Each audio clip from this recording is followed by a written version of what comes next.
10টি wheel chair 10 জন বিশেষ চাহিদা সম্পন্ন শিশু বা ব্যক্তির হাতে তুলে দিচ্ছেন, হস্তান্তর করছেন গণপ্রজাতন্ত্রী বাংলাদেশ সরকারের বিদ্যুৎ, জ্বালানি ও খনিজ সম্পদ মন্ত্রণালয়ের মাননীয় প্রতিমন্ত্রী জনাব অনিন্দ ইসলাম অমিত এমপি মহোদয়।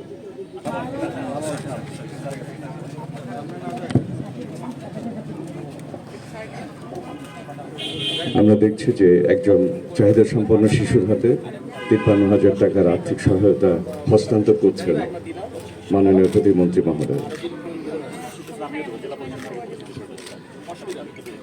স্যার, যশোর ক্যাথলিক গির্জায় যারা চাহিদা সম্পন্ন মানুষ রয়েছেন তাদের জন্য 5টি চেয়ার ফাদারের হাতে তুলে দিচ্ছেন মাননীয় প্রতিমন্ত্রী জনাব অনিন্দ ইসলাম অমিত এমপি মহোদয়।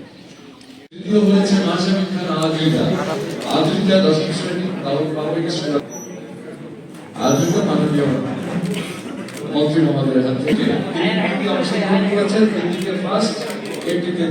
সর্বকনিষ্ঠ প্রতিযোগী ওজনে একটি জোরে করেন বিভাগ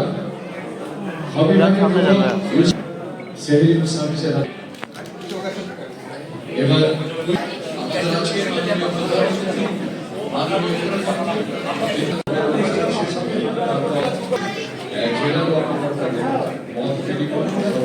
মাননীয় প্রধান অতিথি মহোদয় পুরস্কার বিতরণ করছেন।